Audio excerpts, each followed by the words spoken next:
যারা রাজনীতিতে একেবারে এতিম তারা হচ্ছে এই পদ্ধতি চায়।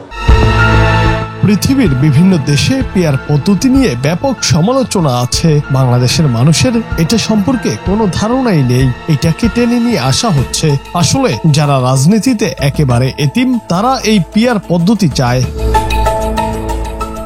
বৃহস্পতিবার বিকেলে এক বৃক্ষরোপণ কর্মসূচিতে এসব কথা বলেন বিএনপির সিনিয়র যুগ্ম মহাসচিব রুহুল কবির রিজভী। ঢাকা মহানগর উত্তর বিএনপি এই কর্মসূচির আয়োজন করে। যারা রাজনীতিতে একেবারে এতিম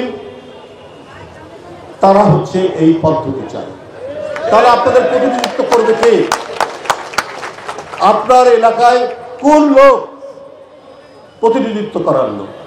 এই সময় পিয়ার পদ্ধতি নিয়ে রিজভী বলেন, আপনার এলাকায় কোন লোক প্রতিনিধিত্ব করবেন, কোন লোক দিনরাত কাজ করবেন সেটি দেখে আপনি তাকে ভোট দেবেন। কিন্তু পিয়ার পদ্ধতি হলে আপনার পছন্দের প্রার্থী নয়, বরং আপনার প্রতিনিধি ঠিক করে দেবে দল। এটা কোনো গ্রহণযোগ্য পদ্ধতি নয়। এই দেশের মানুষ পছন্দের প্রার্থীকে ভোট দিয়ে অভ্যস্ত, আর এই পদ্ধতিতে বিভ্রান্ত হবে। নির্বাচন পেছানোর ষড়যন্ত্রের কথা উল্লেখ করে তিনি বলেন, শেখ হাসিনা একতরফা নির্বাচন করে মজা পেয়েছিলেন। এখন অনেকে সংস্কারের কথা বলে নির্বাচন পিছিয়ে দেওয়ার ষড়যন্ত্র করছে। বিল্ডিং ওই যদি না থাকে তাহলে সংস্কার করবেন কিসের? সংস্কার করবে একটা নির্বাচিত পার্লামেন্ট। পুলিশের যে সাবেক আইজি শেখ হাসিনা, সেও বলছে আমি অপরাধী, বিচার করুন। তাহলে সেই কথাগুলো কি আপনারা ভুলে গেছেন? আজকে যারা নির্বাচন পেছানোর কথা বলছে, শেখ হাসিনা তো মজা পেয়েছিল একতরফা নির্বাচন করে।